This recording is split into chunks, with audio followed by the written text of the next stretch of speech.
নির্মাণাধীন এক মসজিদের টয়লেটের ছাদ নির্মাণের জন্য ২,০০০ ইট দান করেন স্থানীয় সাবেক চেয়ারম্যান ও ইটভাটা মালিক মোহাম্মদ হাফিজুর রহমান। সেই ইট তিনি মসজিদ কমিটির সভাপতি কামাল মৃধার কাছে পাঠান। তবে মসজিদ কমিটির সভাপতি ভাঙাচোরা ১,০০০ ইট মসজিদে দিয়ে বাকি ইট বাড়িতে নিয়ে যান। এ খবর জানাজানি হলে বিষয়টি নিয়ে স্থানীয়দের মাঝে ক্ষোভ দেখা দেয়। এলাকাবাসীর অভিযোগ, মসজিদে দান করা ইটের একটি বড় অংশ আত্মসাৎ করার পাশাপাশি নদীর তীরের মাটি কেটে বিক্রি ও নিম্ন আয়ের মানুষের জন্য সরকার থেকে বরাদ্দকৃত চালও আত্মসাৎ করেছেন অভিযুক্ত কামাল মৃধা।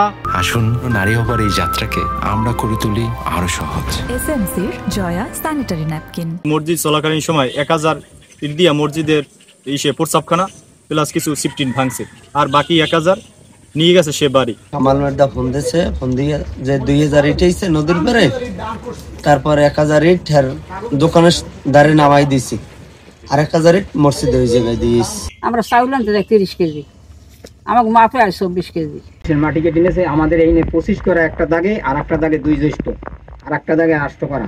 নদী তীরের মাটি বিক্রির কথা স্বীকার করে অভিযুক্ত কামাল মৃধা জানান, তার পৈতৃক সম্পত্তি, তাই তিনি মাটি বিক্রি করেছেন। তবে মসজিদের ইট আত্মসাতের অভিযোগ অস্বীকার করে তিনি বলেন, ১,০০০ ইট মসজিদের জন্য আর ১,০০০ ইট তিনি নিজ বাড়ির জন্য নিয়েছেন।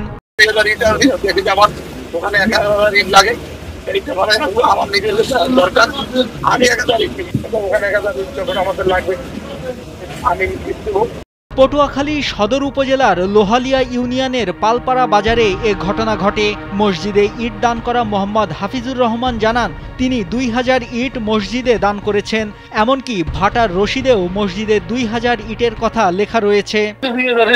এটা তো আমি মিথ্যা কথা বলতে পারবো? কোন লোক মসজিদের মাদ্রাসার কোন জিনিস আত্মসাৎ করে তার অংশ নির্মাণ হয়ে গেছে, এটা কোনো মানুষ করে না।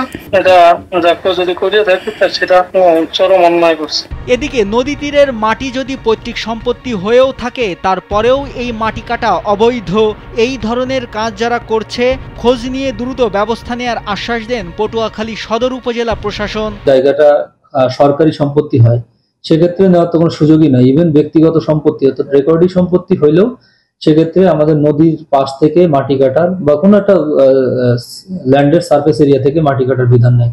বেড়িবাঁধ ঝুঁকিপূর্ণ হয়ে যেতে পারে, এরকম অবস্থায় মাটি কেটে নেওয়ার কোনো যাবে না।